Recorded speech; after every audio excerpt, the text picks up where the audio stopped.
Hello everyone. So in a few weeks, you are going to start writing your first essay assignment, which is a personal narrative where you tell the story of a single moment or event that changed your life in some way. But before we start writing those personal narrative essays, I want to look at some examples of personal narratives written by professional authors so that we can take some of the strategies and some of the tools that they employ in their writing and implement those tools and strategies in our own writing when we tell our own stories. So this lecture is called The Qualities of Personal Narrative Writing.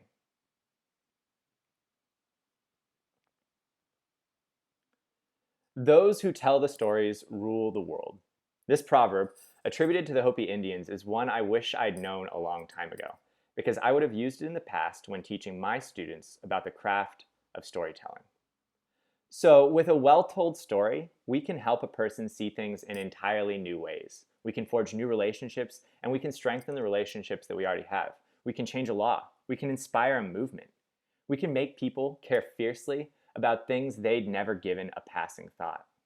Those who tell the stories rule the world because they are the architects of humanity's narrative and the custodians of our human compendium of knowledge. But when I've studied storytelling in the past with my students, I typically forgot all that, or at least I did. When my students asked me why we read novels and stories or why we write personal narratives, my defense has always been pretty lame. I probably said something about the importance of having a shared body of knowledge, the idea that we should all be able to access the same texts and talk about them. Or maybe I talked about the enjoyment of losing yourself in a book, or about the benefits of having writing skills in general. But I forgot to talk about the power of story. So here's the deal. The ability to tell a captivating story is one of the things that makes human beings extraordinary. It's how we connect to each other. It's how we connect to our ancestors and honor our dead. It's something to celebrate, it's something to study, and it's something to perfect. So you can treat storytelling like a regular old school assignment, or you can treat it as something more, something transcendent. So my favorite storyteller is actually a stand-up comedian named Dave Chappelle, who has been praised by fellow comedians for his body of work.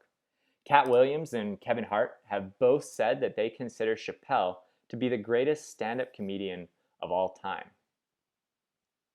But what I love about Dave Chappelle is his incredible capacity for telling stories that are hilarious while also searingly insightful. He can tackle complex issues and make personal stories relatable and universal. So personal narrative writing is also called an autobiographical incident because it tells the story of a personal event that happened to the author. So while elements of truth are almost always going to be stretched when someone tells a story, autobiographical incidents are grounded in realistic experiences that the author draws from personally. So make sure you're focusing on just a single moment. This is not your life story. This is the story of an event that changed you in some way or another. This is not the entire story of how you came to be the person that you currently are, but rather this is the story of a singular moment that changed your life. It could be big or it could be small, it could be bad or it could be good, but you learned something from this occurrence and your life's trajectory was altered in some way by this experience. So a personal narrative can focus on any event, whether it's one that lasted a few seconds or spanned a few years. Some of the personal narratives that we're about to read are very brief in their scope. They focus on just an event that takes place over an hour, but then others focus on an elongated event that lasts for a very long time. When you're writing your personal narrative, I do think that if you focus on a single event, a short event, it will be easier. So your topic can reflect your personality, or it can reveal an event that shaped your outlook and opinions. But your story should have a clear point. So if nothing comes to mind, try one of these examples. Maybe a learning experience that challenged or changed you, or a new discovery that came about in an interesting way, or something funny that happened to you or your family or a family member, or maybe a lesson that you learned the hard way. So I want you to pay a ton of attention to descriptive detail, the 5 senses. So I want you to give me sights, sounds. I want to hear about the things you can touch, the things you can taste, the things you can smell. I want you to paint images for me so that I can see what you're talking about. So don't say, my sister ran off. Instead, Give me some descriptive detail. Say, my sister jumped a foot in the air and disappeared behind the closest tree. Now I can see what you're talking about. So rather than summarizing an exchange of dialogue between two people, much of your personal narrative should actually consist of spoken dialogue, an actual exchange between two people, not a summary.